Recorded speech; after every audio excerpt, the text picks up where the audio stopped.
Effectivement, Laurence, alors nous sommes de retour ce matin dans le champ. J'ai oublié de le dire tout à l'heure, nous sommes à Quimper-Guézennec, c'est ça? Oui. Quimper-Guézennec, Gérard. Alors là, je suis au milieu de tous les ramasseurs. On appelle, comment tu m'as dit? Des Plumeur. Des plumeurs, on est en train de me dire à droite. Alors j'ai fait une très grosse erreur tout à l'heure, j'ai dit écossais. Et tu m'as repris, tu m'as dit, Gérard, on dit? Ah, on plume le coco. On plume le coco. Et pourquoi on plume le coco? Aucune idée. Eh bien parce que c'est le même geste que de plumer une poule.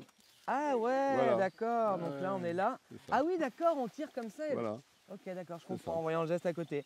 Alors là, j'ai des cosses, il y a plein de couleurs différentes. Dis-moi, qu'est-ce qu'il y a de mieux pour le coco? Parce que là, j'ai un bien vert. Ah, c'est trop vert. Là, j'ai un bien blanc, un jaune. Voilà. Alors cette gousse-là, elle est trop verte parce que regarde, tu vois, le grain, il est vert. D'accord. Alors que Donc, si faut on prendre quand ouvre c'est bien blanc. cette gousse-là, tu ouvres cette gousse-là. Là, Alors tu vois. attends. Ok.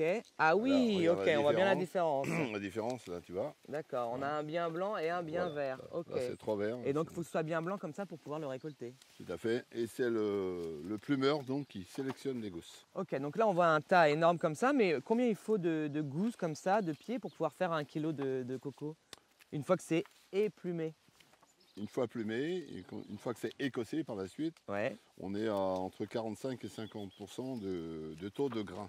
45 et 50%, Voilà. d'accord. De taux Donc de en grain. gros, Donc, 400 grammes pour 1 kilo, quoi. Ouais, 450 grammes pour 1 kilo de gousse. Ok, ça marche. Et donc ça, le coco, on peut le manger avec tout, hein. Tu me disais. Ah oui, la viande, enfin le mouton, le poisson. Poisson. Moi, j'ai déjà mangé ça avec du cabillaud ou en velouté, oui, comme oui. ça, c'est juste Très, très, très délicieux, quoi. C'est excellent.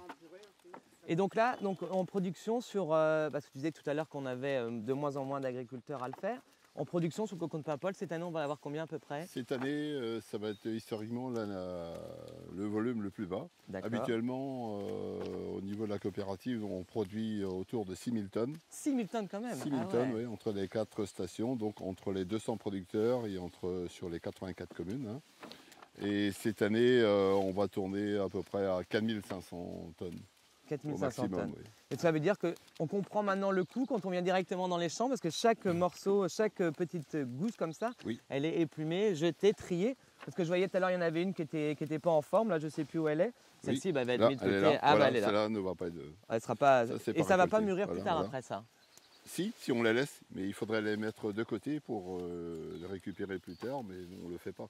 Bon. En fait, elles se trouvent sur les gousses. quoi. D'accord. C'est- Bah oui, on elles a de la restent perte sur un peu, mais sur c'est les normal grappes. quoi. Ou alors, là aussi, on a des gousses qui sont trop vertes, bien sûr, D'accord. mais il faut qu'il y ait minimum 3 grains dans la gousse. Ah Pour oui, que ce sinon soit, c'est dans pas le cahier valable, des quoi. charges de l'AOC. ça. Bon, et ben écoutez, je crois que là, on n'a plus qu'à faire notre petite recette avec les cocos, aller les chercher. Toujours du coco de Paimpol, bien évidemment. Et puis, bah, à très bientôt tout le monde. Et merci à tous les émousseurs et plumeurs, c'est ça qu'on dit? Et plumeurs. Les plumeurs, et surtout pour les consommateurs qui ne traînent pas trop pour acheter leur coco de Paimpol C'est cette année, en parce ce moment. que la saison va se terminer rapidement cette année. Rapidement. Alors attention, on va chercher son coco dès demain chez son primeur. Allez, à bientôt. Ciao.